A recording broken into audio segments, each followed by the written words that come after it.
Hello again, chaps and chapettes. How are we all doing? It's lovely to see you all again as always. What I wanted to do today, guys, is have a quick chat with you about something I've just watched.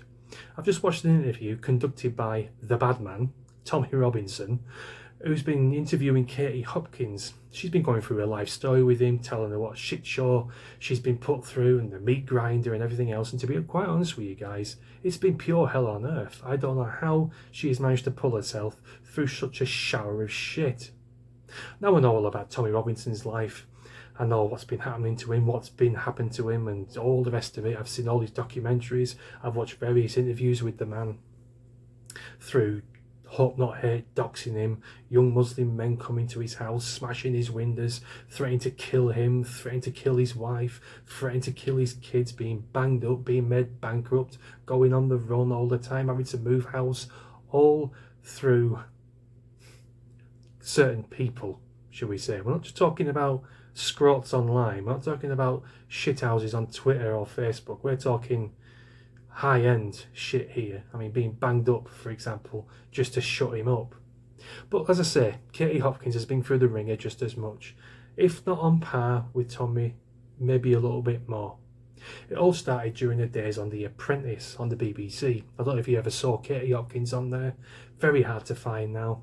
It's mostly been erased on the internet because the BBC doesn't want to be known as the birth child of the monster that is Katie Hopkins, the evil far-right witch, which we all know is bollocks. She just speaks her mind, and I appreciate that in a person. The honesty. Don't dance around people's feelings, fucking about. If you've got something on your mind, you say it. End of story. Bolster the feelings.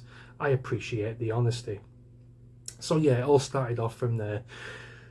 Britain's Worst Woman or something like that was the front pages at the time, and she had various jobs in the Daily Mail, the Sun, LBC. Surprise, surprise, she'd actually have a show on there, which was the most listened show on any radio station in the entire UK. So that goes to say something. She was dragged into court because of some tweet that made someone cry, and the treatment she received from that was fucking astonishing, guys. She got charged, fined, whatever you want to call it, like £750,000 for a simple tweet. Absolutely astonished. Obviously declared bankrupt. Her husband lost half of his life savings, who had nothing to do with this whatsoever. She had a car bugged, so the paparazzi followed her to a field where she was having sex with a man.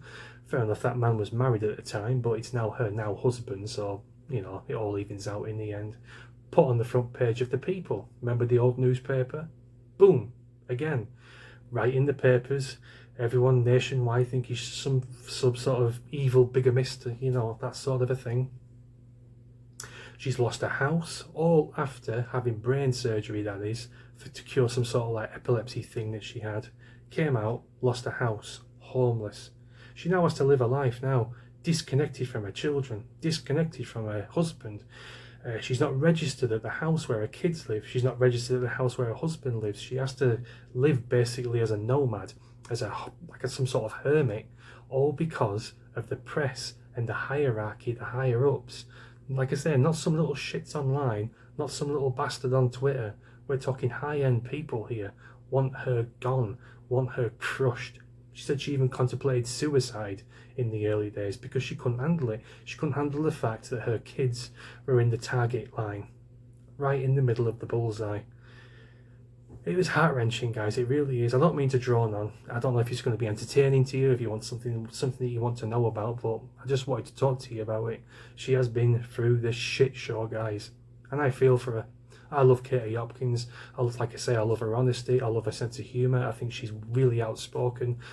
And I appreciate that in a person, I honestly do. So I hope she does find peace at some point and these bastards do leave her alone and leave her in peace and let her get on with her family life. That's what we're dealing with though, guys. Sick, twisted people out there. And yeah, they're high up and they do have powers. So yeah. I can see many more people during the course of these years fall into the same fate. That's my video, guys.